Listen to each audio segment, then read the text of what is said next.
bahwa pemalsuan hadis adalah kejahatan besar yang bisa menyesatkan umat.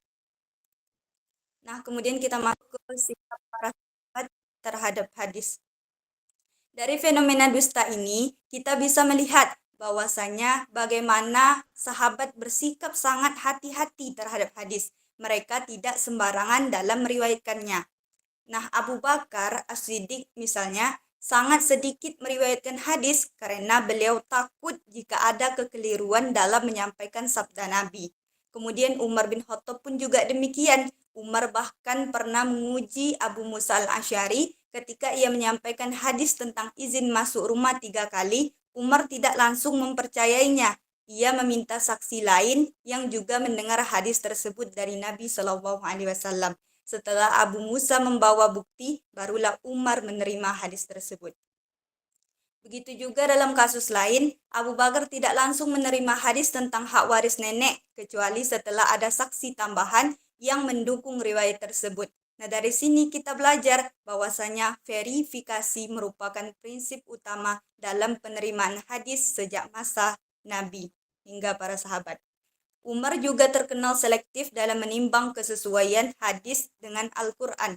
Ketika seseorang perempuan bernama Fatimah binti Qais meriwayatkan bahwa wanita yang ditalak 3 kali tidak berhak mendapatkan nafkah dan tempat tinggal, Umar menolak hadis itu. Alasannya, karena hadis tersebut bertentangan dengan firman Allah Ta'ala dalam surah At-Talaq ayat 1 yang menyatakan bahwa perempuan dalam masa iddah tetap berhak atas tempat tinggal. Artinya, sahabat tidak menerima hadis yang bertentangan dengan Al-Quran. Nah, sikap kehati-hatian para sahabat inilah yang menjadi dasar ataupun pondasi utama bagi munculnya disiplin ilmu hadis yang mereka mengajarkan kepada kita bahwa sunnah Nabi harus dijaga dengan teliti dan tidak bisa dipahami secara sembarangan. Kemudian kesucian periwayatan hadis. Selanjutnya kita ketahui bahwa metodologi ulama hadis yaitu menjaga kesucian periwayatan. Dari sisi sanad, ulama menetapkan syarat bahwa rantai perawi harus bersambung tanpa terputus. Setiap perawi harus dikenal adil, jujur, dan memiliki hafalan yang kuat. Jika ada salah satu perawi yang cacat, maka hadis bisa dinilai lemah. Nah, kemudian dari sisi matan, hadis harus sesuai dengan Al-Quran, tidak bertentangan dengan hadis sahih lainnya, serta tidak menyalahi akal sehat dan prinsip agama. Dengan kata lain, isi hadis harus melalui proses kritik. Adapun metode periwayatan hadis pun beragam, seperti simak, yaitu mendengar langsung dari guru, qiraah, yaitu membaca di depan guru, ijazah, yaitu izin meriwayatkan, dan kitabah, yaitu menulis. Semua metode ini diawasi ketat agar tidak terjadi pemalsuan ataupun penyalahgunaan hadis. Ilmu yang membahas tentang kredibilitas perawi disebut jar wa ta'dil, sementara analisis terhadap sanad dan matan disebut kritik sanad ataupun kritik matan. Semua ini membuktikan bahwa metodologi hadis berdiri di atas dasar ilmiah yang kuat. Kemudian kita harus mengetahui apa perbedaan metodologi tafsir Quran dan hadis. Nah, dalam menafsirkan Al-Quran, ulama lebih banyak berfokus pada teks dan bahasa. Mereka meneliti qiraah, balaghah, asbabun nuzul, nasik, mansukh, dan konteks sejarah turun ayat serta ulumul Quran lainnya. Tujuannya adalah memahami makna wahyu secara utuh. Sementara dalam tafsir hadis atau menafsirkan hadis, fokus utama adalah verifikasi sanad dan matan. Ilmu bantu yang digunakan adalah ilmu mustalahil hadis, jar wa ta'dil, serta ilmu rijal yang membahas tentang biografi perawi. Tujuannya adalah memastikan apakah ucapan ataupun perbuatan itu benar-benar berasal dari Nabi Muhammad SAW. Jadi kita ketahui bahwasanya metodologi tafsir Quran dan hadis memang sama-sama berfungsi sebagai penafsir syariat. Metodologi keduanya walaupun gitu metodologi keduanya berbeda. Quran lebih analisis dari sisi teks wahyu, sedangkan hadis diverifikasi dari sisi periwayatan. Namun keduanya sama-sama bertujuan untuk menjaga autentisitas ajaran Islam. Nah, tokoh-tokohnya yang kita ketahui bahwasanya ada Abu Hurairah, sahabat yang sangat terkenal dengan hafalan kuatnya, meriwayatkan ribuan hadis yang menjadi rujukan hingga sekarang. Ada Umar bin Khattab, meski tidak banyak meriwayatkan hadis, tapi beliau menjadi contoh ketelitian dalam menerima hadis. Kemudian Abdullah bin Umar dikenal dengan konsistensinya dalam meriwayatkan hadis yang berkaitan dengan ibadah. Kemudian Ibunda Aisyah radhiyallahu anha banyak meriwayatkan hadis tentang kehidupan pribadi Nabi, akhlak dan rumah tangga beliau. Sementara Ibnu Abbas menggabungkan antara tafsir Quran dan hadis sehingga dikenal sebagai terjuman Al-Quran. Nah, dari sahabat-sahabat inilah lahir pondasi metodologi hadis yang kemudian dilanjutkan oleh para ulama besar seperti Imam Malik, Imam Bukhari, Imam Muslim, dan lain-lain. Mereka menyusun kitab-kitab hadis yang hingga kini menjadikan rujukan utama. Nah, sebagai penutup ataupun kesimpulan dari makalah ini bahwasanya fenomena dusta pada masa Nabi menjadi latar belakang lahirnya metodologi hadis. Para sahabat menunjukkan sikap sangat selektif dan hati-hati dalam meriwayatkan hadis. Dari mereka lah muncul prinsip-prinsip dasar yang dikembangkan ulama setelahnya menjadi ilmu sanad, matan, jarh wa ta'dil dan mustalahil hadis serta ilmu lainnya. Nah, jika dibandingkan dengan tafsir Al-Quran, kita ketahui tadi bahwa metodologi hadis memang berbeda, tetapi keduanya saling melengkapi. Al-Quran memberikan pedoman universal, sedangkan hadis memberikan rincian praktis dari kehidupan Nabi. Dengan metode ini, sunnah dapat dijaga kemurniannya hingga sekarang. Sekian dari pemaparan saya kembalikan kepada Ustaz.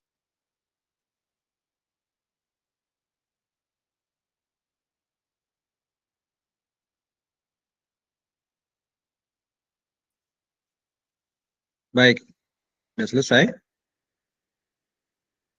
Sudah presentasinya, Ustaz.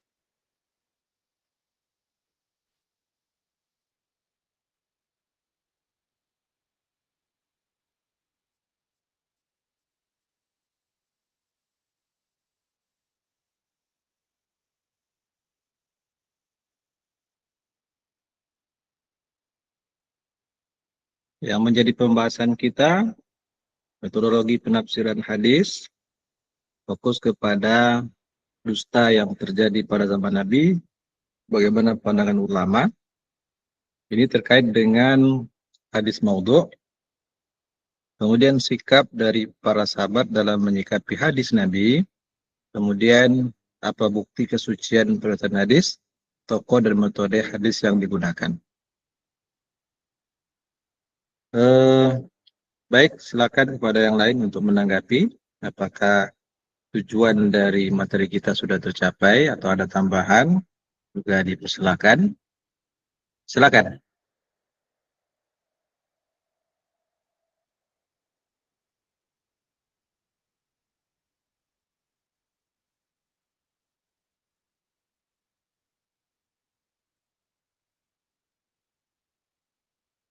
Silakan untuk ditanggapi.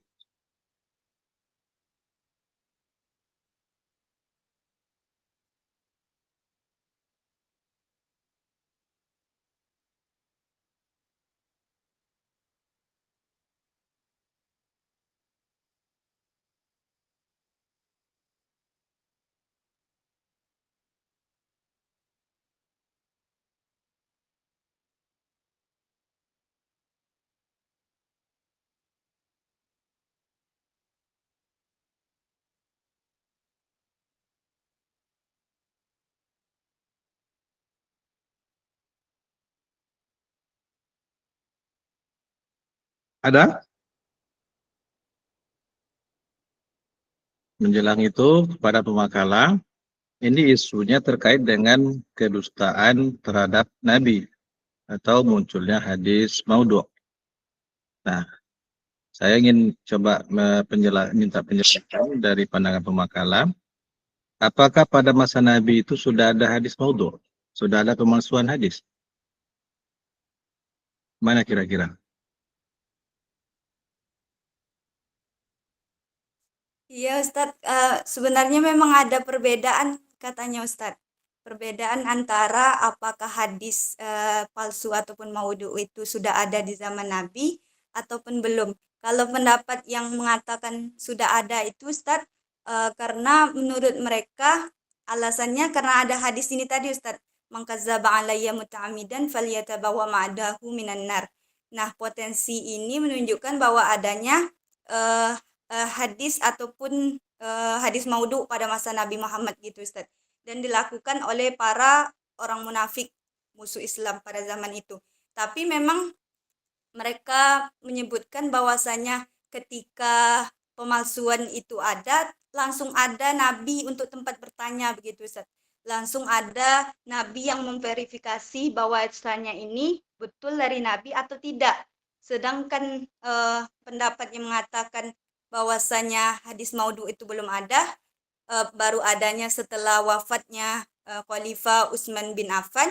Mereka berpendapat bahwasanya itu tuh terjadi fitnah besar pada zaman pasca wafatnya Utsman bin Affan itu, perpecahan politik ataupun perang saudara, karena mereka menganggap bahwasanya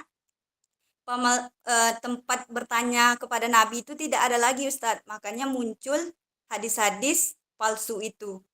Gitu Ustadz.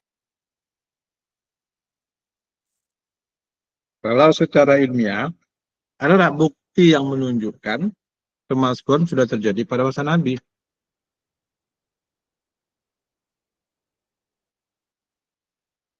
Mana kira-kira?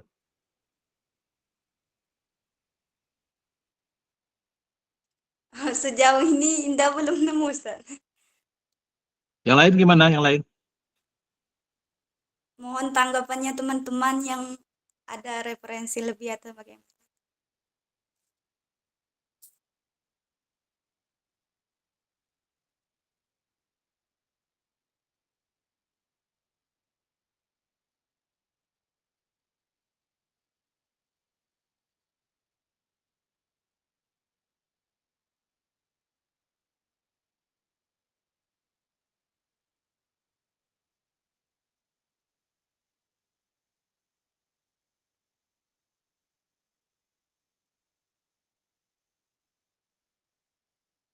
Ada?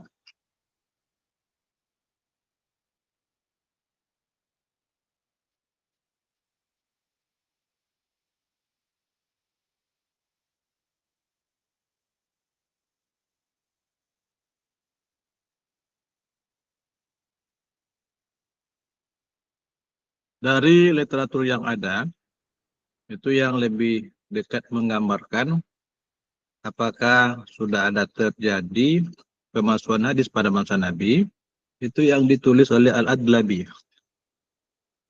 Dia menyebutkan ada 3 pendapat ulama tentang kapan awal mula terjadi pemalsuan hadis. Memang salah satu pendapat menyebutkan bahwa pemalsuan hadis sudah terjadi pada masa Nabi. Tapi tak ada bukti otentik yang menyebutkan itu. Hanya berdasarkan isyarat dari hadis yang mengatakan man kadzdzaba alayya muta'ammidan falyatabawwaq maq'adahu minan nar. Tapi tidak ada bukti. Nah, memang ada sebuah riwayat, tapi riwayat ini dinilai dhaif oleh para ulama. Pernah terjadi seorang laki-laki melamar seorang perempuan yang tinggal di salah satu sudut kota Madinah. Lalu perempuan tadi menolak pinangan sama laki-laki ini. Kemudian dia datang ke kampung itu, dia mengaku sebagai utusan Nabi untuk menyelesaikan beberapa masalah di tengah-tengah mereka, dan juga menyampaikan amanat Nabi bahwa beliau merestui pernikahannya dengan perempuan yang diinginkan yang tinggal di salah satu sudut kota Madinah tadi. Kemudian tokoh masyarakat yang ada di daerah itu merasa curiga. Akhirnya mereka mendatangi Rasulullah dan menyampaikan berita itu. Apakah benar laki-laki tadi memang utusan Nabi atau tidak? Ternyata tidak sama sekali. Maka dari situlah maka Nabi pun menyuruh untuk menyuruh untuk membunuh laki-laki tadi. Tapi riwayat itu adalah dhaif. Maka sampai saat ini pun belum ada literatur menyebutkan ada bukti yang kuat kalau dusta atas nama Nabi sudah terjadi pada masa Nabi. Tapi fitnah sudah terjadi. Seperti disebutkan tadi pada hadisul ifki, di mana Ibunda Aisyah difitnah melakukan zina dalam suatu perjalanan pulang dari perang dengan seorang sahabat yang bernama Safwan, tapi fitnah itu dihembuskan oleh tokoh Yahudi, seorang tokoh munafik, Abdullah bin Ubay bin Salul. Nah, karena dalam logika mereka saat itu di tengah padang pasir yang gelap, berdua laki-laki dan perempuan, dalam logika mereka mustahil mereka tidak berzina. Itu logikanya. Nah, inilah yang dihembuskan oleh si munafik ini. Berarti saat itu sudah ada berita dusta, fitnah dusta terhadap keluarga Nabi, Ibunda Aisyah. Tapi yang namanya kedustaan atas nama hadis Nabi, itu belum ada bukti yang otentik. Nah, itu pendapat pertama yang mengatakan itu. Kemudian, pendapat yang paling kuat dan paling banyak dipegang oleh para ulama, tetap kepada pendapat yang mengatakan pemalsuan hadis baru terjadi setelah terjadinya interaksi antara Ali dan Muawiyah. Yang mana kedua belah pihak ini itu saling menuntut. Pihak Muawiyah menuntut agar kasus pembunuhan Utsman bin Affan segera diselesaikan. Kemudian pihak Ali pun belum memprioritaskan menyelesaikan kasus pembunuhan Utsman bin Affan. Karena banyak persoalan negara yang jauh lebih penting. Akhirnya terjadilah perang. Perang antara kedua kelompok ini. Dan perang antara kedua kelompok ini sudah disebutkan dalam hadis Nabi. Bahwa nanti akan ada Maktalatun azim. Kemudian disebutkan dua kelompok besar dalam hadis Nabi. Dan hadis itu dianggap sebagai salah satu hadis yang menceritakan tanda-tanda akhir zaman, dekatnya kiamat. Nah, dalam hadis itu akan terjadi perang di antara dua kelompok besar. Maktalatun, perang besar. Antara, tapi tidak disebut Ali dan Muawiyah. Sebenarnya oleh para ulama dipahami makna perang besar antara dua kelompok itu, yang tujuan mereka sama, itu adalah perang antara Ali dan Muawiyah. Dan banyak hadis tentang itu. Bahkan ada hadis yang menyebutkan bahwa Ammar bin Yasir, itu jauh-jauh hari Nabi sudah mengatakan, Ammar bin Yasir itu akan mati di tangan kelompok yang berbuat zalim. Ternyata saat itu Ammar bin Yasir berada pada kelompok Ali bin Abi Thalib dan dia dibunuh oleh kelompok Muawiyah. Nah, ketika terjadinya tahkim atau arbitrase antara Ali dan Muawiyah itu, maka pihak Ali pun terpecah kepada beberapa kelompok. Ada kelompok yang masih pro dengan Ali, ada kelompok yang tidak setuju dengan keputusan Ali melakukan arbitrase, sampai mengatakan Ali itu sudah kafir. Itulah kelompok Khawarij. Nah, karena menganggap siapa yang tidak berhukum dengan hukum Allah itu kafir. Kalau sudah dihukumi kafir, halal darahnya, boleh dibunuh. Maka mereka lah yang membunuh Ali bin Abi Thalib. Nah, kelompok Muawiyah pun juga menyerang kelompok Ali dan kelompok yang lain. Itulah fitnah besar pertama sekali yang terjadi dalam sejarah umat Islam. Maka dengan terjadinya fitnah itu, kelompok-kelompok ini berusaha mendukung kelompok mereka. Tapi cara mendukungnya itu sampai kepada level membuat hadis palsu. Itulah motif pertamanya. Terjadi pada tahun 40 Hijriah. Karena Ali itu setelah menyerahkan kekuasaan, awalnya kan diserahkan kepada anaknya, kemudian selama 6 bulan baru diserahkan kepada Muawiyah bin Abi Sufyan. Nah, saat itulah terjadinya pemalsuan hadis yang sudah tak terbendung lagi. Bahkan itu sudah sampai jutaan. Dan puncaknya, seperti yang disebutkan dari Ibnu Sirin, itu puncak pemalsuan hadis itu terjadi sekitar tahun 70-an. 70-an Hijriah, itu puncaknya. Pada masa dinasti Umayyah. Nah, setelah dia Ali menyerahkan kekuasaan kepada Muawiyah, Muawiyah itu berkuasa kalau tidak salah anaknya Yazid itu sampai tahun 60-an. Nah, puncak pemalsuan itu pada tahun 70-an itulah. Dan pemalsuan yang sangat luar biasa, tak terbendung, yang bukan hanya lagi atas motif politik, tapi sudah berbagai motif. Banyak motifnya. Ada motif pendidik, ada motif perdagangan, ada motif perbedaan mazhab fikih dan mazhab di bidang yang lain. Ini banyak sekali. Nah, ada juga motif untuk memotivasi orang beramal soleh. Ada juga motifnya itu. Sampai ada yang mengatakan berpikir sesaat lebih baik daripada beribadah selama setahun. Nah, itu hadis palsu. Masa berpikir sesaat lebih baik daripada beribadah selama setahun? Itu kan tak mungkin. Nah, itu. Jadi berbagai motif.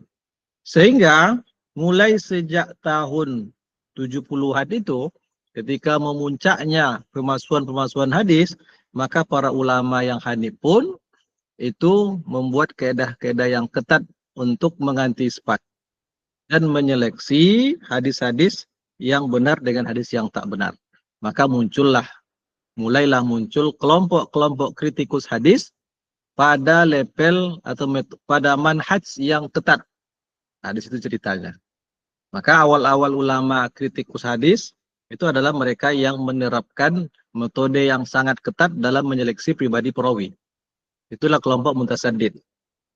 Nah, itu ya barangkali secara umum tentang bagaimana pandangan para ulama tentang kapan mulai terjadinya pemalsuan hadis itu. Karena ini menjadi suatu titik dari mana kita berangkat untuk menilai perkembangan hadis dari sebelumnya belum ada pemalsuan, tapi hanya indikasi-indikasi. Lalu bagaimana setelah terjadi pemalsuan?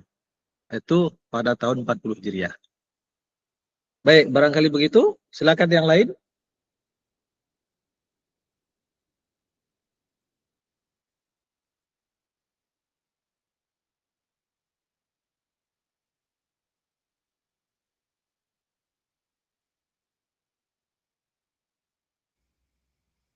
Izin Ustaz, nanya satu Ustaz. Indah.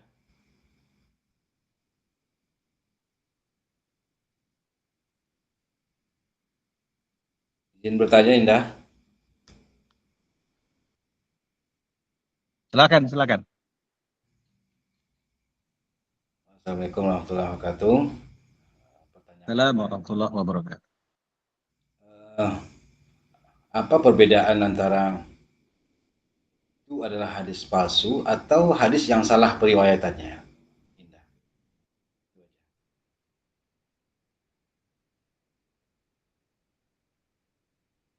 Ya,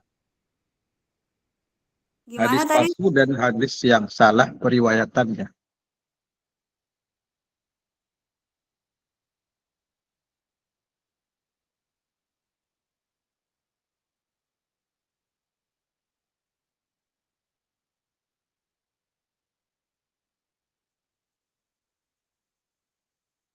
Berarti Bisa antara dipahami? antara hadis maudhu gitu ya, Ustaz? Perbedaan antara hadis maudhu dan yang salah periwayatan ya, Ustaz? Kalau menurut Indah ya, Ustaz, kalau hadis maudhu itu kan hadis yang artinya dari segi sanadnya tidak bersambung, kemudian perawinya tidak adil, kemudian matanya juga bermasalah, artinya bertentangan baik itu dengan Al-Qur'an maupun dengan hadis-hadis sahih lainnya. Sedangkan kalau hadis yang salah periwayatan itu bisa jadi digolongkan sebagai hadis maudhu juga Ustaz. Artinya ketika hadis itu sudah salah periwayatan dan hadis itu sudah termasuk hadis maudhu gitu Ustaz. Menurut Indah mungkin itu sama saja Ustaz. Begitu Ustaz. Mungkin Ustaz bisa menambahkan.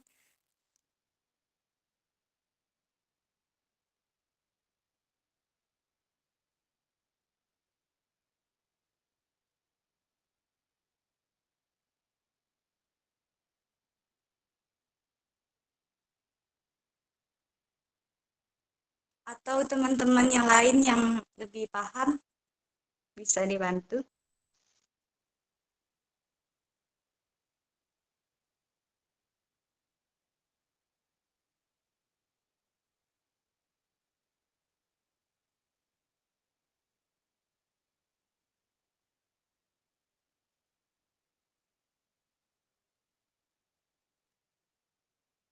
Yang lain gimana?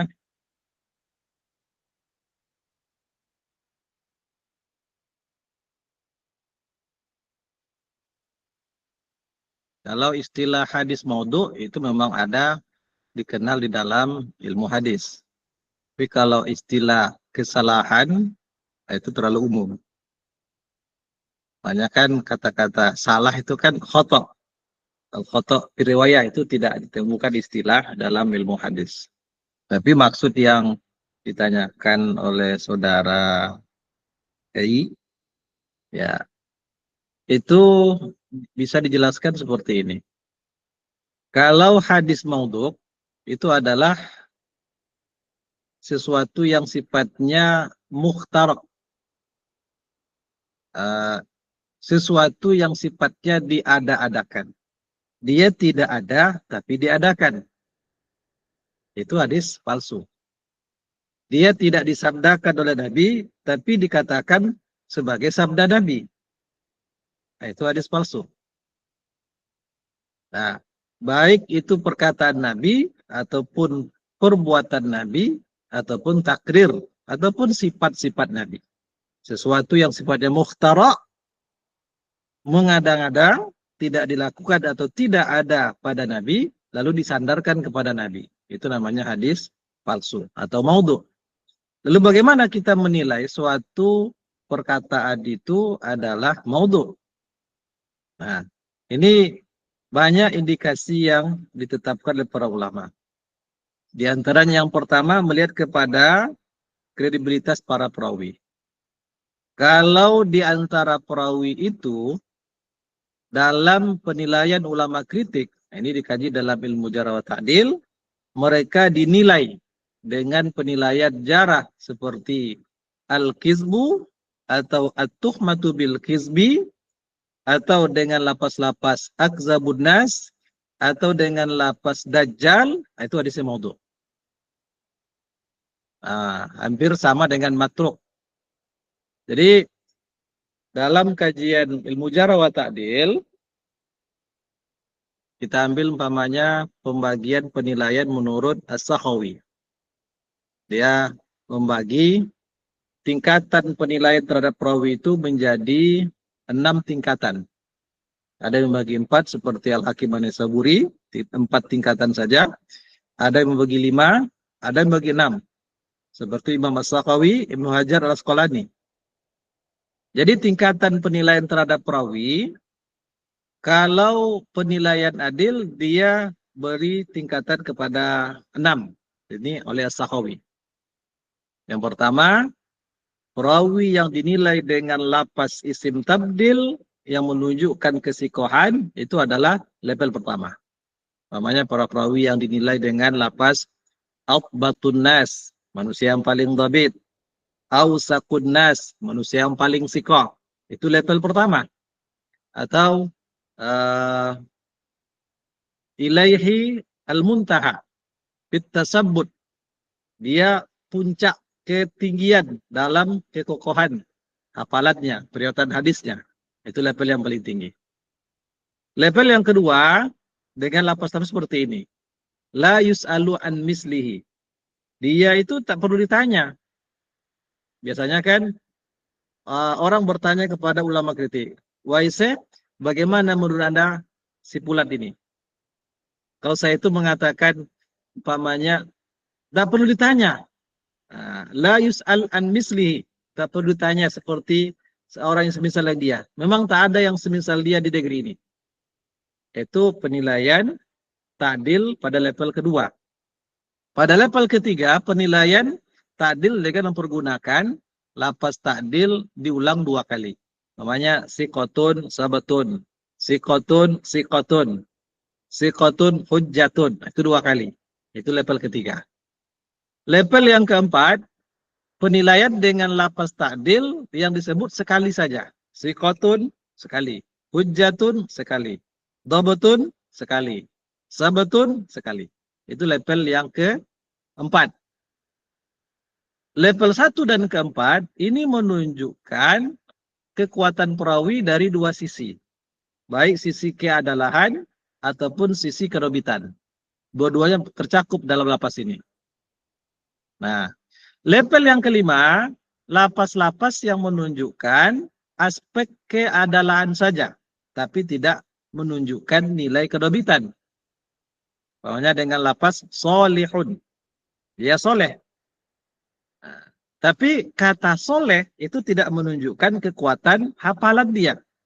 Hanya menunjukkan integritas pribadinya, dia orang baik, akidahnya benar, ibadahnya benar, menghindari dosa besar, menghindari dari hal-hal yang bisa merusak muruah. Itu level yang kelima. Atau dengan lapas sodukun, dia jujur.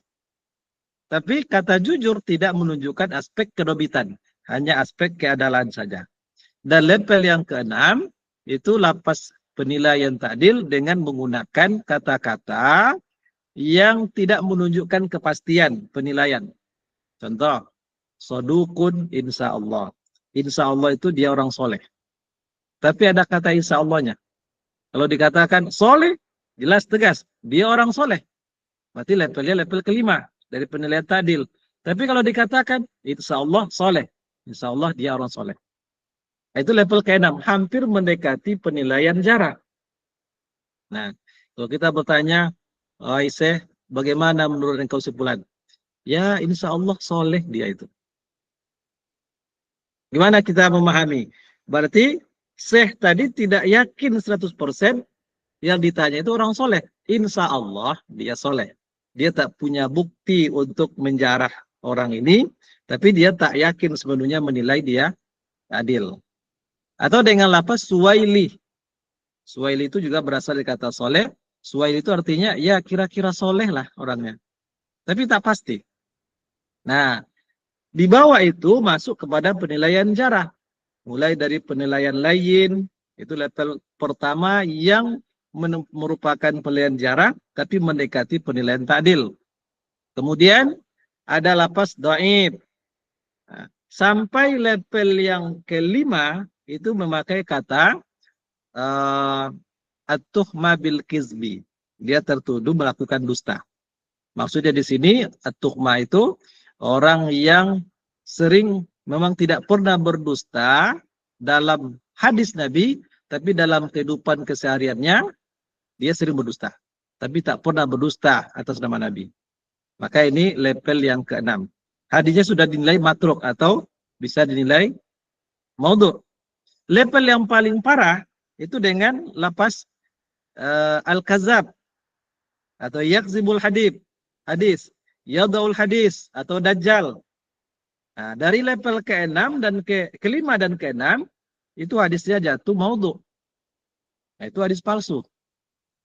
Jadi hadis palsu itu bisa jadi disebabkan oleh perawinya sampai pada level ke-5 dan ke-6 dari penilaian jarah, atau memang hadis itu tidak memiliki sanad sama sekali. Lalu dinisbahkan kepada Nabi. Sehingga dalam istilah ulama hadis disebut la aslalah. Cuman la aslalah ini artinya tidak ada sumbernya, tidak ada sanadnya, tidak jelas dari Nabi apa tidak. Ketika itu dikatakan sebagai hadis Nabi, itu tidak sah. Kalau dikatakan sebagai hadis Nabi, berarti hadis palsu. Tapi kalau dikatakan bukan sebagai hadis Nabi, perkataan para ulama, penuh dengan hikmah, itu sah-sah saja. Tidak ada masalah. Itu yang disebut dengan hadis maudhu', hadis palsu. Tapi kalau istilah kesalahan dalam perkataan hadis, bisa jadi mengacu kepada hadis dhaif. Hadis Nabi juga bertingkat-tingkat. Dan juga banyak macamnya. Ada hadis dhaif yang disebabkan oleh persoalan ketidakbersambungan sanad. Ada hadis mursal, ada hadis munqati, ada hadis mu'dhal, ada hadis mu'allaq. Nah, itu hadis dhaif yang disebabkan karena ketidakbersambungan sanad. Tapi dia tidak palsu. Nah, beda dengan hadis palsu. Tapi ada kesalahan. hadis mu'allal, ada ilatnya. Nah, atau dia saz. Nah, maka ada kesalahan. Atau dalam matannya itu ada idraj, ada maklub. Idraj itu ada tambahan dalam matan. Namanya begini. Hadis yang paling mudah kita ingat, hadis tentang bid'ah. Semua orang kan tahu hadis tentang bid'ah kan? Wa iyyakum muhdatsatil umur. Jauhlah kalian perkara-perkara yang baru dalam masalah agama. Fa inna kulla muhdatsatin bid'ah. Karena sesungguhnya setiap perkara baru itu bid'ah. Wa kulla bid'atin dolalah. Lalu ada yang menambahkan lapas wa kulla dolalatin finnar. Nah, lapas yang terakhir wa kulla dolalatin finnar itu adalah idrat, tambahan yang tidak sahih dari Nabi. Nah, kalau dilihat dari sisi takhrij hadis, hadis ini diriwayatkan oleh 2 orang sahabat saja. Yang pertama dari Jabir bin Abdullah, Jabir menerima dari Nabi, kemudian sampai kepada Imam Muslim, At-Tirmizi, An-Nasa'i, Ad-Darimi, lalu dari Al-Irbad bin Sariyah, sahabatnya, sampai kepada sahabat-sahabat tadi, perawi tadi, tapi tidak diriwayatkan oleh An-Nasa'i. Satu-satunya riwayat, ada 2 riwayat. Yang pertama dari Imam An-Nasa'i, kemudian yang kedua dari Ad-Darimi kalau tidak salah, yang hanya menambahkan lapas wa kulla bid'atin wa kulla dhalalatin finnar. Selain itu tidak satu pun memakai lapas itu. Maka kata Ibnu Taimiyah itu adalah tambahan yang tak benar dari Nabi. Tegas Ibnu Taimiyah mengatakan lapas wa kulla dhalalatin finnar lam yakulid nabiyyu sallallahu alaihi wasallam. Nabi tak pernah mengucapkan lapas itu. Nah, padahal inilah yang menjadi fitnah sekarang ini. Lalu kata As-Sinkiti, lapas itu adalah lapas yang saz. Menyalahi periwayatan orang-orang yang sikoh. Itu tak betul dari Nabi. Khusus lapas wa kulla dhalalatin finnar. Tapi hadis itu sahih lapasnya dan disepakati hanya sampai wa kulla bid'atin dhalalah. Nah, ini berarti ada kesalahan periwayatan. Tapi tidak menjadikan hadis itu sampai pada level maudhu. Hanya level dhaif. Nah, lemah saja. Atau kelemahan itu disebabkan karena maklub umpamanya. Di antaranya hadis berkaitan dengan sholat. Saat turun dari berdiri menuju sujud, apakah mendahulukan tangan atau lutut? Dua-duanya ada riwayatnya. Dan riwayat yang berbeda itu hanya dari satu sahabat. Itu dari Abu Hurairah. Satu riwayat dari Abu Hurairah mengatakan lutut duluan. Satu riwayat dari Abu Hurairah juga tangan duluan. Berarti salah satunya ada kesalahan. Nah, kesalahan itu dalam ilmu hadis disebut dengan maklub. Ada pemutar bolak-balikkan lapas. Tapi tak tahu perawi mana yang melakukan kesalahan. Karena semua perawinya sikoh. Nah, ini kesalahan yang terjadi. Itu namanya kesalahan. Jadi kalau dipakai istilah kesalahan, bisa jadi hadis itu masih dinilai dhaif. Dhaif pun juga bertingkat-tingkat. Ada dhaif yang bisa dijadikan sebagai penjelas. Kemudian ada dhaif yang memang tidak bisa dipakai sebagai penjelas karena terlalu dhaif. Ada juga dhaif yang diamalkan dengan syarat-syarat tertentu. Semuanya itu dalam makna ada kesalahan dalam periwayatan. Nah, itu kira-kira. Baik. Ada yang lain tambahan? Ada pertanyaan lagi? Pertanyaan. Izin mau bertanya, Ustaz. Ya, siapa ini? Mutiara. Iya, Ustaz. Silakan. Gimana? Jadi di sini kan dijelaskan bahwa pada zaman sahabat itu, di zaman Nabi, sahabat sangat berhati-hati dalam meriwayatkan hadis ya Ustaz. Sikapnya ini sangat berhati-hati. Kan zaman sekarang udah ada kitab hadis sahih gitu, udah kualifikasi kitab-kitab juga. Pertanyaannya tuh apakah sikap kehati-hatian sahabat ini masih diperlukan gitu Ustaz? Apakah sikap kehati-hatian sahabat masih diperlukan. Ya. Sekarang ini memang semua hadis sudah ditadwin, sudah dibukukan. Tapi memahami hadis itu perlu ilmunya.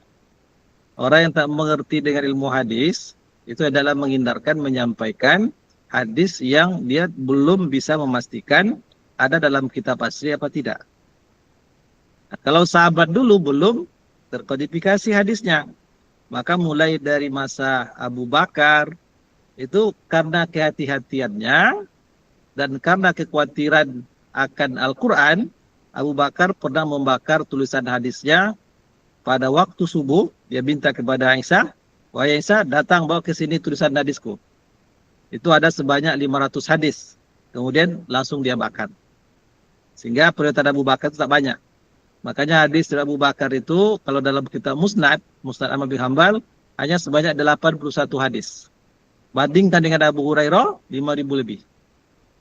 Itu sikap kehati-hatian. Umar bin Khattab pun juga begitu. Sangat hati-hati. Karena hadis belum terbukukan. Dan saat itu mereka berpikiran tak boleh menulis hadis. Karena larangan dari Nabi. La taktubu anni wa man kataba anni ghairal Quran falyamhuhu. Jangan kalian menulis dariku selain Al-Quran. Siapa yang terlanjur menulisku selain Al-Quran, hendaklah segera dihapus. Itu dipakai oleh sahabat. Abu Bakar, Umar bin Khattab, itu sangat berpegang teguh dengan ini. Dan pernah Umar bin Khattab berniat untuk membukukan hadis. Tapi dia sangat ragu, dia akhirnya melakukan sholat istikharah selama sebulan, hasilnya dia berkesimpulan tidak akan menulis hadis. Karena masih ada kekhawatiran yang sangat besar. Sampai-sampai ketika Abu Musa al-Asy'ari bertamu ke rumah Umar, dia ucapkan salam sebanyak 3 kali. Tapi Umar pun tak menjawab, karena dia mengira dia sebagai khalifah, ya rumahnya terbuka untuk seluruh rakyatnya, dia mengira Abu Musa akan tetap masuk. Tapi ternyata setelah mengucapkan salam 3 kali, Abu Musa tak masuk, dia pergi. Barulah Umar terkejut, apa sebab Abu Musa tak masuk? Maka dia perintahkan bawa Abu Musa ke sini. Lalu ketika dihadapkan kepada Umar, dia tanya, kenapa kamu tak masuk? Kata Abu Musa, karena saya pernah mendengar Rasulullah mengatakan, kalau bertamu ke rumah saudara itu, ucapkan salam sebanyak 3 kali. Kalau tak ada jawaban, pantalik. Berpalinglah. Saat itu Umar langsung marah. Mana buktinya Rasulullah pernah mengatakan itu? Nah, kalau Umar marah, semuanya ketakutan. Jangankan manusia, iblis pun takut kalau berpapasan dengan Umar. Itu Umar. Jangankan orang lain, anaknya sendiri ketika terlanjur minum minuman keras di Mesir, sudah dihukum oleh Abdullah bin Amr bin As di Mesir, dicambuk, tapi karena tidak sesuai dengan hukum aturan syariat, karena dihukum tidak di depan orang ramai. Maka dia minta Abdurrahman bin Umar itu kembali ke Madinah, sampai di Madinah, dia ulang kembali hukum untuk anaknya. Sampai-sampai anak mengatakan, wahai ayahku, saya sudah menjalani hukuman di Mesir. Kalau saya menjalani hukuman lagi, saya akan mati. Apa kata Umar? Apakah dikasihan? Tidak. Baik, kalau kamu mati, tolong sampaikan salamku kepada Rasulullah. Karena dihukum anaknya mati. Itu Umar. Nah, ketika Abu Musa mengatakan hadis itu, Umar pun marah. Mana buktinya Rasulullah pernah mengatakan itu? Maka dalam keadaan ketakutan, Abu Musa pun pergi ke masjid mencari sahabat. Mudah-mudahan ada sahabat yang juga mendengar Rasul pernah mengatakan itu. Maka ketemulah dengan seorang sahabat, kalau tidak salah namanya Muhammad bin Maslamah. Dia katakan, saya juga pernah mendengar Rasulullah mengatakan itu. Akhirnya mereka berdua datang kepada Umar, dan barulah Umar bisa menerimanya. Lalu dia katakan, saya bukan marah akan hadis yang kau sampaikan, tapi saya khawatir orang bermudah-mudah memberikan hadis dari Nabi, padahal belum tentu kepastiannya. Keasliannya bersumber dari Nabi. Begitu bentuk kehati-hatian. Nah, dan itu banyak sekali sikap-sikap seperti itu. Belum lagi kehati-hatian yang ditunjukkan oleh Ibnu Abbas, sehingga perkataan Ibnu Abbas itu yang terkenal begini. Kalau ada orang mengatakan sesuatu bersumber dari Nabi, lalu kami tidak mengenalnya, kami akan periksa orangnya. Inilah cikal bakal yang menjadikan munculnya ilmu jarh wa ta'dil yang dilanjutkan oleh perkataan Ibnu Sirin. Ibnu Sirin itu seorang tabi'in yang lahir tahun 34 Hijriah. Dari perkataan Ibnu Abbas, lanjut perkataan Ibnu Sirin. Ibnu Sirin mengatakan begini. Ini sering kita dengar disampaikan para dai. Inna hazal ilma dinun. Fadzuru amman ta'khuzuna dinakum. Sesungguhnya ilmu ini adalah agama.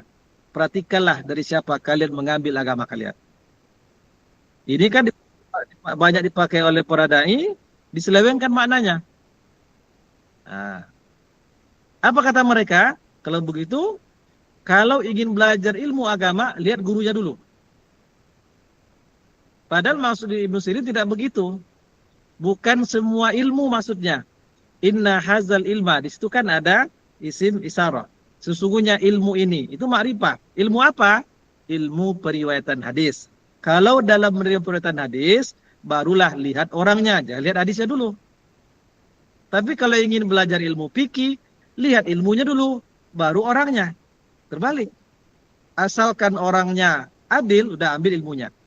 Jadi standar untuk menerima ilmu dari seseorang itu adalah orangnya adil. Tapi kalau standar menerima periwayatan beda. Dulu dia harus adil dan sikoh. Tapi kalau ilmu cukup adil saja. Kesikoh tidak dituntut. Itu bedanya. Maka itu yang diselewengkan, didistorsi makna perkataan Ibnu Sirin tadi. Nah, jadi banyak sikap kehati-hatian para sahabat. Sekarang bagaimana dengan kita? Nah, minimal sekali kita sebagai orang-orang akademik yang belajar secara ilmiah, ketika menyampaikan hadis Nabi, itu harus berhati-hati sesuai dengan pesan beliau, man kazzaba alayya mutamidan falyatabawwaq maq'adahu minan nar. Kalau ingin menyampaikan hadis, pastikan dulu hadis itu memang ada di dalam kitab-kitab asli. Harus disertai dengan penjelasan takhrijnya. Kalau takhrij itu dua. Yang pertama sumbernya di mana, yang kedua kualitasnya bagaimana. Itu minimal sekali. Atau namanya diriwayatkan oleh Bukhari, rawahul Bukhari, itu sudah cukup. Kalau sudah Bukhari, itu sudah cukup. Tapi kalau rawahu Ibnu Majah, lanjutkan bagaimana pendapat ulama. Nah, itu etika ilmiahnya begitu. Jadi tentu beda bentuk kehati-hatian kita sekarang dengan bentuk kehati-hatian para sahabat. Nah, itu ya kira-kira. Ada lagi?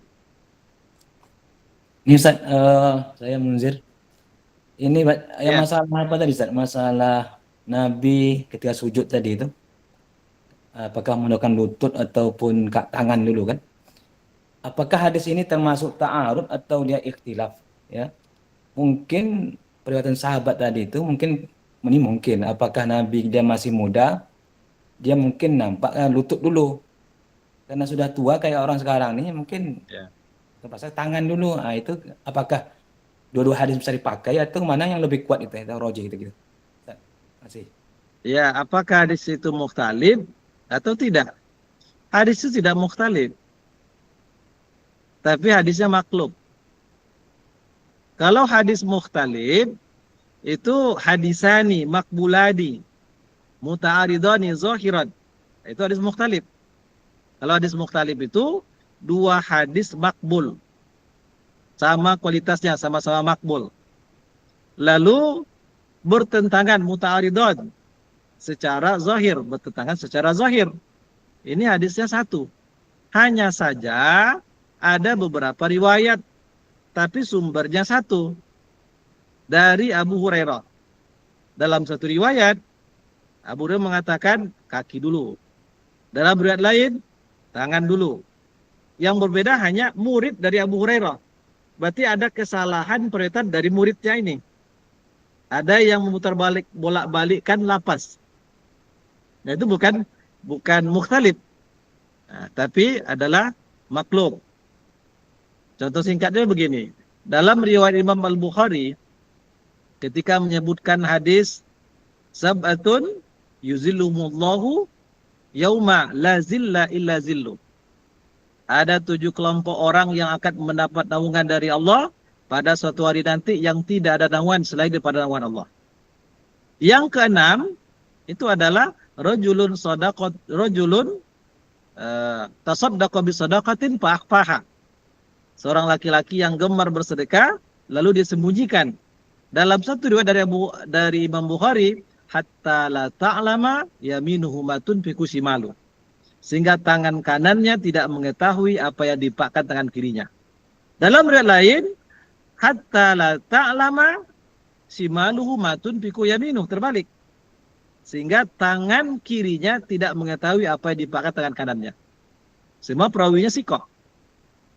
Tapi yang satu, tangan kanannya tidak mengetahui apa yang dipakkan tangan kiri. Yang satu lagi, tangan kirinya tidak tahu apa yang dipakkan tangan kanannya. Mana yang benar? Berarti ini adalah maklub. Salah satunya pasti salah. Cuman tidak bisa dibuktikan. Nah, dalam hal seperti ini, itu biasanya bisa diselesaikan dengan metode tarjih. Ada pendekatan yang bisa dilakukan. Di antaranya begini. Mana yang lebih didahulukan atau mana kebiasaan dalam bersedekah itu dengan tangan kanan atau tangan kiri? Ya jelas dengan tangan kanan. Tak ada orang yang bersedekah dengan tangan kiri. Itu tidak sopan. Karena Nabi pun suka tayamun, berkanan-kanan, apalagi dalam hal sedekah. Berarti yang benar itu adalah sehingga tangan kirinya tidak mengetahui apa yang diimpakkan tangan kanannya. Itu namanya maklub, bukan mukhtalif. Kalau mukhtalif nanti dua hadis sama-sama makbul, zahirnya bertentangan, tapi kalau dikaji betul dengan kedah-kedahnya akan ditemukan titik temu pemahamannya. Nah, ini tokoh utama yang mencetuskan atau menempuh cara-cara metode menyelesaikan hadis mukhtalif itu adalah Imam Asy-Syafi'i. Ada sebuah bab dalam kitab Al-Umm itu, dia beri judul hadis mukhtalif. Itu Imam Asy-Syafi'i. Ada empat metode yang dia pakai. Di antaranya al-jabru taufik atau pengkompromian. Kemudian kalau tidak bisa dikompromikan, pengkompromian ada 4 lagi. Nah, kalau tidak bisa dikompromikan, langkah berikutnya adalah dengan cara nasah. Kalau juga tidak terpenuhi syarat-syarat nasah, langkah berikutnya dengan tarjih. Kalau tak bisa dengan tarjih, baru ditawakufkan. Itu penyelesaian hadis mukhtalif. Nah, kira-kira begitu. Itu ya, dari sisi ilmu hadisnya begitu. Yang lain? Saya Ustaz. Ya. Bismillahirrahmanirrahim. Ustaz, di antara salah satu kisah yang sampai ke kita tentang Nabi Muhammad SAW, itu ada tentang kisah Nabi dan kucingnya, Ustaz, yaitu Mu'izzah, yang sampai ke kita tentang ceritanya bahwa dulu Mu'izzah ini, kucing Nabi ini sempat tertidur di jubah Nabi Muhammad SAW. Dan ketika beliau ingin hendak pergi sholat, itu beliau tak tega untuk mengganggu tidur kucing tersebut. Dan sikap Nabi Muhammad itu adalah dengan menggunting jubah supaya kucing Mu'izzah ini itu bisa terlelap dengan nyenyak gitu. Nah, ini adalah sebuah riwayat yang riwayatul aslalaha, riwayat yang tidak ada sumbernya, tidak ada dijelaskan di kitab hadis manapun. Di dalam Sahihain tidak ada, hadis Ibnu Majah, Nasa'i, Ahmad dan seterusnya tidak ada gitu kan. Namun dilemanya adalah bahwa ini adalah sebuah riwayat yang secara makna itu memang sesuai dengan prinsip Nabi Muhammad SAW, seperti memang Nabi memang menyayangi kucing, kemudian Nabi sangat memiliki sifat rahmah, sehingga karena rahmahnya Nabi kepada hewan itu sampai-sampai beliau mengorbankan jubahnya supaya hewan itu tak terganggu tidurnya. Ini sesuai dan selaras sekali dengan prinsip Nabi Muhammad SAW. Namun masalahnya di sini memang riwayat itu tidak ada sumber, tidak bisa ditemukan di hadis-hadis manapun sejauh pengetahuan saya, Ustaz. Nah, pertanyaannya adalah bagaimana sikap kita, Ustaz, terhadap sebagai seorang pendakwah, katakan. Apakah kita sebagai pendakwah itu boleh untuk mengangkat kisah ini dan menyampaikan kepada para jemaah, sementara kita dilema ini bukan hadis yang bisa dipertanggungjawabkan sanadnya gitu. Nah, kira-kira itu bagaimana sikap kita sebagai seorang pendakwah? Apakah kita menstopkan kisah ini sudah sebatas pengetahuan kita saja, atau kita sampaikan kepada jamaah karena memang menariknya ini memang mendukung prinsip dan rahmat Nabi Muhammad SAW, sehingga akan sangat menarik sekali kalau jamaah itu melihat kisah ini dan membayangkan dan segala macamnya, sehingga menguatkan menguatkan bentuk kecintaan jamaah itu kepada Nabi Muhammad SAW. Kira-kira bagaimana sikap kita, Ustaz, sebagai seorang pendakwah? Ya, ini persoalan ini. Sesuatu yang tujuannya baik, kalau disandarkan kepada Nabi, tidak ada riwayatnya, itu tak boleh. Tidak boleh disampaikan, kecuali dalam rangka membantah orang lain yang menyampaikan itu. Masuk dalam ancaman man kazzaba alaihi mutamidan itu. Itu bahaya itu. Walaupun tujuannya baik, mendorong orang untuk beribadah. Ini salah satu motif munculnya hadis-hadis palsu dulu. Setelah motif politik, di antara motifnya itu lagi. Orang-orang sufi yang mereka itu rajin beribadah, tapi tanpa dibarengi ilmu, mereka membuat hadis untuk mendorong orang lain beribadah. Ini bagian daripada hadis palsu. Jadi kasihan kita, capek beribadah, tapi ancamannya neraka. Capek mendorong orang untuk mencintai Nabi, tapi balasannya neraka. Nah, itu kan bahaya. Nah, karena itu terkait dengan kisah Nabi, tapi tidak ada asalnya, maka itu tidak boleh disampaikan. Kecuali dalam rangka untuk membantah orang lain yang menyampaikan itu. Kalaupun disampaikan dalam tataran ilmiah, untuk mengkaji dari sisi ilmu hadisnya, itu ya boleh-boleh saja. Tapi kalau untuk disampaikan menarik orang lain supaya bersemangat untuk beribadah, itu tak boleh. Kecuali itu tidak terkait dengan Nabi, bukan hadis, itu boleh-boleh saja. Kisah hikmah, boleh. Tapi persoalannya karena dikaitkan dengan Nabi. Berarti itu sudah harus diakui sebagai hadis. Kalau hadis, tidak ada sanadnya. Kalau hadis, mana sanadnya? Itu akan jadi masalah. Nah, itu yang harus kita hati-hati. Gitu ya, kira-kira. Tapi Ustaz, apakah itu bukan termasuk pada kategori yang fadhailul a'mal, yang ya dalam tanda kutip mendukung, kan kalau hadis dhaif itu kan diperbolehkan untuk diamalkan kalau seandainya itu sifatnya tidak menyangkut tentang ketauhidan, tidak menyangkut tentang amal-amal ibadah umat Islam, dan diperbolehkan kalau seandainya itu untuk fadhailul amal, untuk mendorong, memotivasi orang untuk beribadah, untuk semangat dalam meningkatkan ketakwaannya gitu. Maka hadis dhaif itu diperbolehkan untuk diamalkan. Koreksi jika salah, Ustaz. Nah, sementara ini kan juga sebuah kisah yang barangkali itu meningkatkan rasa cinta, rasa ketakwaan, untuk menggambarkan betapa bahwa luar biasa sekali Islam ini yang diajarkan, yang dibawakan Nabi Muhammad SAW ini gitu.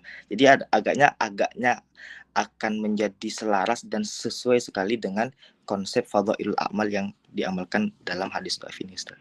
Bagaimana, Ustaz? Baik. Kalau hadis untuk fadhailul a'mal, itu kebolehannya pertama dengan syarat. Yang kedua benar-benar hadis. Kalau dia hadis walaupun dhaif, jelas sanadnya. Siapa orang-orang yang memberikan, jelas. Lalu setelah diteliti, memang ada perawi yang dinilai dhaif, itu hadis dhaif. Nah, sementara hadis yang la aslala, itu hadis yang tak punya sanad, tak ada sumbernya. Sebetulnya dia bukan hadis. Bukan pula hadis dhaif. Nah, itu persoalannya. Menisbahkan yang tidak ada asalnya kepada Nabi, letak persoalan di situ. Beda dengan hadis dhaif yang masih dipakai untuk fadhailul amal. Itu paling tidak ada 5 syaratnya itu. Bahkan dalam penilaian Ibnu Qayyim, hadis dhaif yang dijadikan oleh Imam Ahmad bin Hambal sebagai hadis yang masih bisa diamalkan, itu sebenarnya kategori hasan dalam penilaian Imam At-Tirmizi. Itu menurut Ibnu Qayyim. Karena sebelum masa Imam Tirmizi yang wafat tahun 277 itu, sebelumnya ada Imam Al-Bukhari, ada Imam Muslim, pembagian hadis itu hanya 2, sahih dan dhaif. Hasan tak ada. Lalu Imam Tirmizi meneliti hadis yang dinilai dhaif ternyata tidak sama tingkatannya. Ada yang dinilai dhaif yang masih diamalkan oleh Imam Ahmad bin Hambal. Maka dia menilai hadis dhaif yang diamalkan itu sebenarnya tidak terlalu dhaif, maka dia buat istilah baru namanya hasan. Sebelumnya tidak ada istilah hasan, ya ada hanya istilah jayyid. Nah, dalam istilah Imam Bukhari ada istilah jayyid, tapi hasan tak ada. Kalau jayyid dalam penggunaan oleh Imam Bukhari itu penilaian hadis antara sahih dan hasan. Sementara hasan dulu adalah dhaif, tapi karena tidak terlalu dhaif oleh Imam Tirmizi, dia klasifikasikan menjadi nomenklatur tersendiri namanya hasan. Nah, jadi kalau kisah tadi yang berisikan sesuatu yang disandarkan kepada Nabi tidak ada asalnya, itu bukan hadis. Tidak bisa dikatakan hadis dhaif. Hadis dhaif dia ada sanadnya, cuman ada kedhaifan dari para perawi. Bukan dia palsu. Kalau ini sudah palsu. Di situ tidak persoalannya. Walaupun dalam rangka memotivasi orang untuk beribadah, itu tidak boleh. Nah itu kira-kira. Berarti kita stopkan saja, Ustaz. Maksudnya kita lupakan saja tentang cerita ini, Ustaz. Iya. Oh. Kecuali kalau sudah tersebar ke masyarakat, kita berikan klarifikasi bahwa kisah tentang itu tidak benar dari Nabi karena tidak ada asalnya. Nah, itu harus kita jelaskan. Tidak usah dikembangkan lagi. Karena khawatir nanti masuk dalam ancaman man kadzaba itu. Berarti agaknya akan lebih selamat jika kita mensubjekkan itu bukan Nabi tapi itu adalah orang hikmah, ahli hikmah dan segala macamnya gitu. Nah, boleh saja. Kalau itu cerita yang mengandung hikmah itu boleh. Dongeng pun kalau mengandung hikmah boleh-boleh saja. Tapi syaratnya jangan sandarkan kepada Nabi. Karena kalau disandarkan dia akan menjadi atau dianggap sebagai sebuah hadis. Kalau sebuah hadis mesti ada sanadnya. Kalau tak ada, itu hadis maudhu. Mohon sekali, Ya. Tapi kan kalau kita melihat bahwa maqasid daripada hadis man kadzaba alayya muta'ammidan falyatabawwa maq'adahu 'alan nar, siapa yang berdusta atas nama diriku, maka siap-siaplah tempat duduknya di neraka gitu. Kalau salah nggak Ustadz kalau kita mengatakan bahwa maksud syariat, maksud Nabi menyampaikan sebuah hadis ini itu adalah supaya prinsip agama ini tidak terselewengkan, bahwa tentang sisi-sisi keibadahan yang disyariatkan itu tidak diselewengkan. Nah, sementara yang tadi Ustadz itu kan satu prinsip bahasanya, apakah ini akan tetap tidak akan masuk kepada kategori man kadzaba alayya muta'ammidan, karena memang Nabi itu memaksudkan yang dikhawatirkan Nabi itu adalah kalau seandainya ada perkataan-perkataan yang disandarkan kepada Nabi Muhammad, sementara itu perkataan yang tidak sesuai dengan prinsip dan manhaj Nabi Muhammad SAW. Nah, adapun agaknya kalau seandainya selaras, maka sah-sah saja gitu, karena memang tidak maksud Nabi itu adalah untuk menjaga prinsip tadi, Ustaz. Masalah keselarasan itu lain hal. Yang jadi persoalan itu penyandaran kepada Nabi. Di situ ada masalahnya. Penyandarannya itu. Karena dikatakan Nabi ketika ada kucing di atas jubahnya terlelap, dia malahan memotong kainnya. Dari sisi maqasid apakah bisa diterima apa tidak? Belum tentu juga. Apakah tak mubazir pakaiannya? Hanya sekedar tidak membangunkan kucing yang terlelap. Ya kan? Kalau pakaian dipotong, itu lebih besar lagi mudaratnya daripada sekedar membangunkan kucing. Itu kan jadi persoalan juga. Walaupun di sisi lain kita melihat betapa sifat rafiq Nabi itu, itputnya, lemah lembutnya nampak sekali. Tapi apakah itu tidak berlebihan? Sehingga harus mengorbankan sesuatu yang lebih berharga. Itu bukan prinsip maqasid juga. Jadi maqasid pun juga harus dilihat. Maqasid itu ada yang mansusoh, ada yang mustadbatoh. Ada maqasid yang langsung disebutkan dalam nas, ada yang tidak disebutkan dalam nas, tapi bisa diistimbatkan dari nas. Nah, kalau memang maqasid itu benar, nah, ada pada apa yang ada dalam nas hadis itu, harus setelah memastikan apakah itu benar-benar hadis atau tidak. Jadi maqasid itu setelah sumber itu valid, bukan mengedepankan maqasid dulu. Kalau maqasid dikedepankan itu nanti menjadi maqasid yang batil. Tidak terjangkau oleh maqasid mustanbato juga tidak. Maka itu tak boleh. Jadi sumber Al-Quran dan Sunnah itu yang harus diketengahkan dulu, dikedepankan. Hadisnya apakah benar-benar hadis atau tidak. Baru mengkaji secara maqasid. Itu urutannya.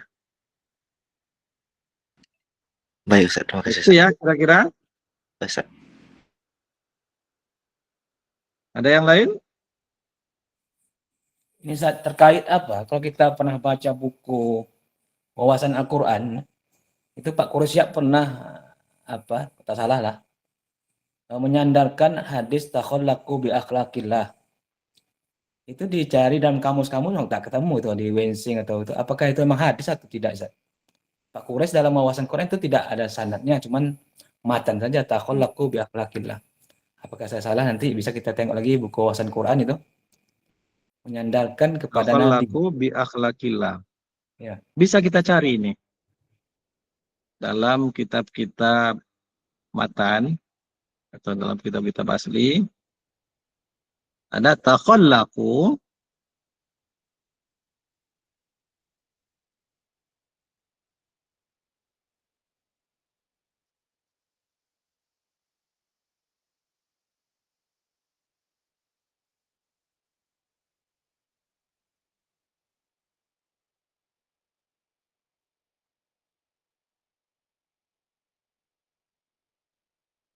kata-kata takhallaq itu banyak sekali.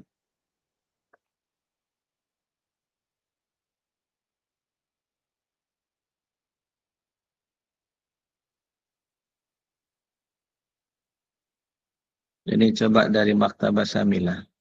Antum semua punya Maktabah Syamilah?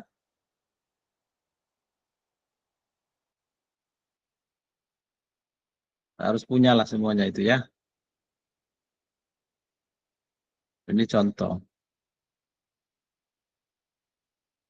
Ini kata takhallaqu begitu banyak. Ini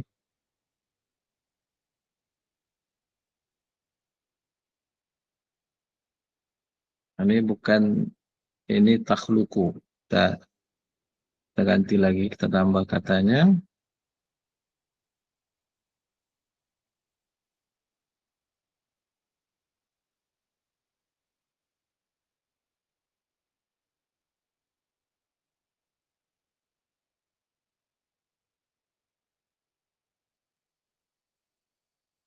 Tidak ada lapas seperti itu.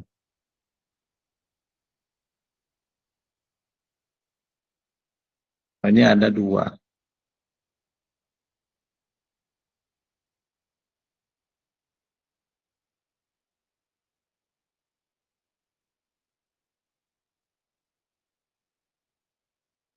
Kalau dengan lafaz takhallaqu bi akhlaq, itu tak ada di dalam kitab-kitab asli. Wallahu alam, apakah Pak Kures mengambil dari kitab-kitab tafsir?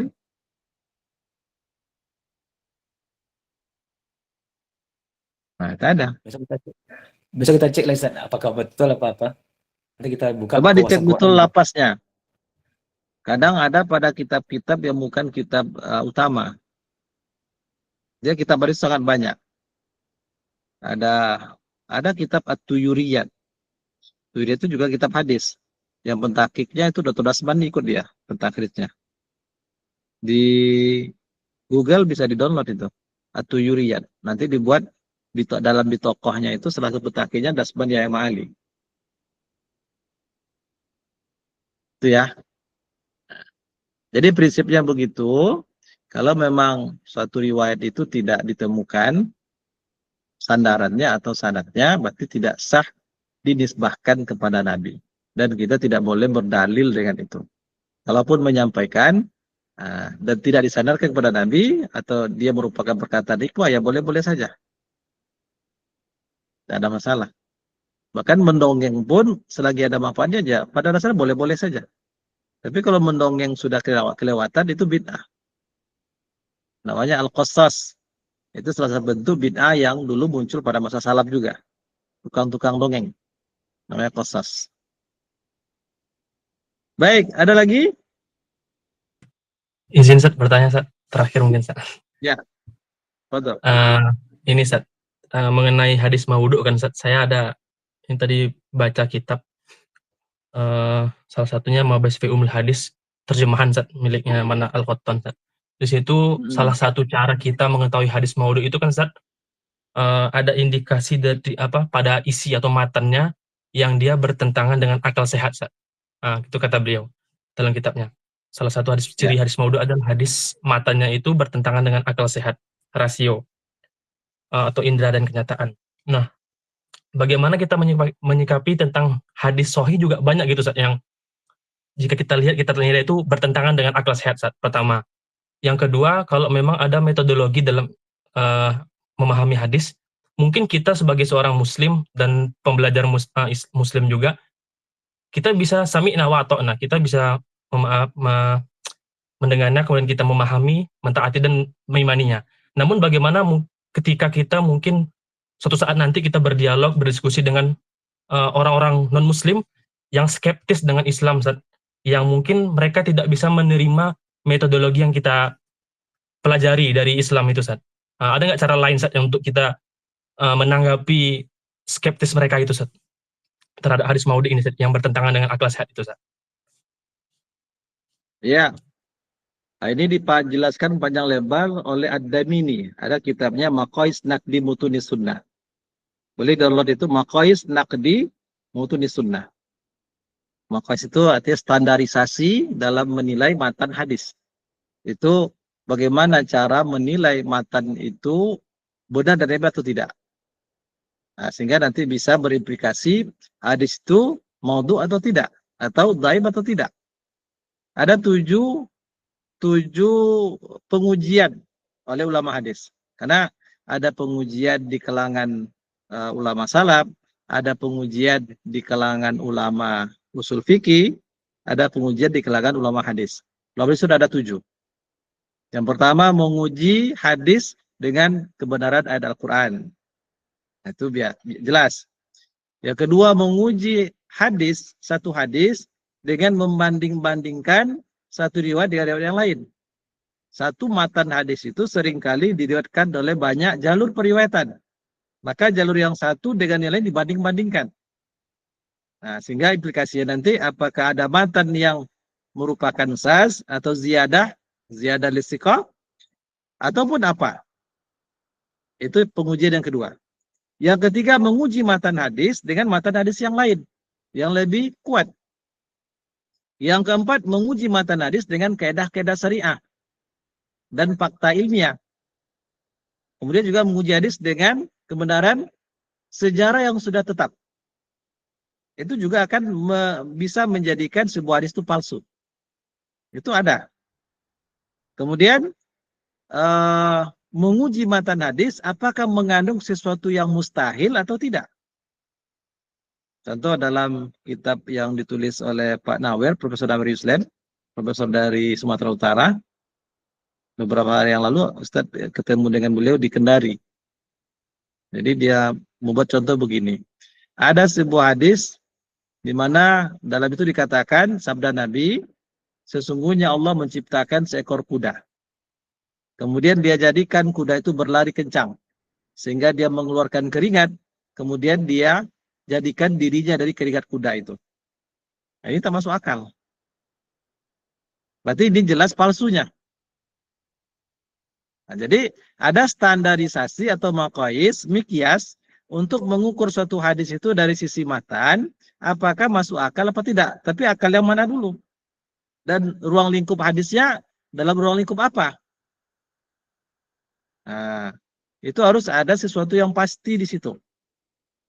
Ada banyak hadis-hadis yang menunjukkan fadilah itu memang tak masuk akal, tapi harus diimani banyak sekali. Nah, cuman ulama sudah memilih apa standarnya itu. Seperti tadi kan Allah menciptakan kuda, dia jadikan kuda berlari kencang, berkeringat, dia menciptakan diri dari keringat kuda itu. Ini kan mustahil. Yang seperti ini itu jelas maudhu'nya. Nah, tapi standar apa namanya dengan akal yang lain belum tentu. Pemberitaan tentang masalah gaib itu rata-rata tak masuk akal. Tapi itu adalah objek keimanan. Karena apa yang mustahil menurut akal kita belum tentu mustahil bagi Allah. Contohnya saja, Rasulullah di Isra Mi'rajkan dari dari Palestina ke Sidratul Muntaha. Tak masuk akal. Tapi karena ayat begitu tegas mengatakan dia diperjalankan baik secara rohani dan fisiknya, jasmaninya, itu kata ayat itu bukan untuk dinalar, dilogikakan. Masuk tak masuk akal, karena petunjuk ayat begitu jelas, berarti itu adalah sesuatu yang mungkin dan pasti terjadi. Artinya beliau di-Isra Mi'rajkan itu secara jasmani dan rohani, fisiknya. Karena disebut kata abdud. Dia tak masuk akal. Kenapa tak masuk akal? Perjalanan dari Mekah ke Palestina saja itu memerlukan perjalanan waktu berhari-hari. Sekarang, jangankan dari Mekah ke Madinah, lanjut ke Sidratul Muntaha. Nah, maka hadis-hadis tentang Isra Mi'raj itu hanya untuk diimani, bukan untuk dilogikakan. Dan itu banyak diriwayatkan oleh Imam Al-Bukhari. Nah, itu kira-kira. Baik, ada lagi? Cukup. Cukup, Ustaz. Cukup ya? Bagaimana? Mau mesti lanjut? Sambung, Ustaz. Sambung besok, Ustaz. Ya. Baik. Kita cukupkan sampai di sini. Ustaz, Dan izin Ustaz. kayaknya memang ya. Nama kitabnya apa, Ustaz? Maqayis Naqdi Mutunis Sunnah oleh Adamini.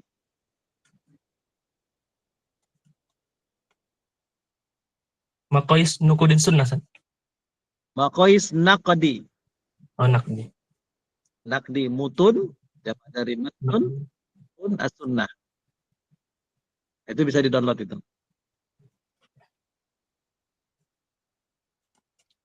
Syukur, Ustaz. Baik. Semuanya hadir? Siapa yang tak hadir ini? Hadir semua. Hadir semua. Kita 9 orang ya? Iya? Iya, Ustaz, 9, Ustaz. Iya, Ustaz, ya. Baik. Kita apalah ya untuk pertemuan berikutnya. Kayaknya untuk hari Sabtu agak kesulitan juga saya ini.